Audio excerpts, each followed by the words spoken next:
Haya ni matukio na maana zake katika ibada ya mateso au ibada ya Ijumaa Kuu. Kwanza kabisa, Ijumaa Kuu hakuna misa, kwani hakuna mageuzo. Pia ni mwendelezo wa misa ya Triduum iliyoanza tangu Alhamisi Kuu jioni. Ibada huanza kwa padre kulala kifudifudi mbele ya altare, ikiwa ni ishara ya unyenyekevu, majuto na uchungu wa kanisa kwa mateso ya Yesu, na hivyo huanguka kifudifudi kwa maombi na toba.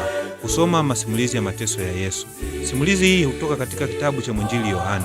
Simulizi hizi husoma kwa hisia na tafakari ya kina, kwani ndiyo huipa maana ibada ya mateso. Watu wote hupiga magoti muda Yesu anakata roho na kutunza ukimya kwa muda kidogo, ili kufanya tafakari ya tendo hilo la ajabu, kuabudu msalaba. Tendo hili hufanywa kwa kubusu au kugusa kwa heshima. Tunachokiabudu si mti au sanamu, bali ni thamani ya wokovu iliyobebwa na msalaba huo, navyo huku tukimshukuru Yesu kwa kutukomboa kwa mateso yake.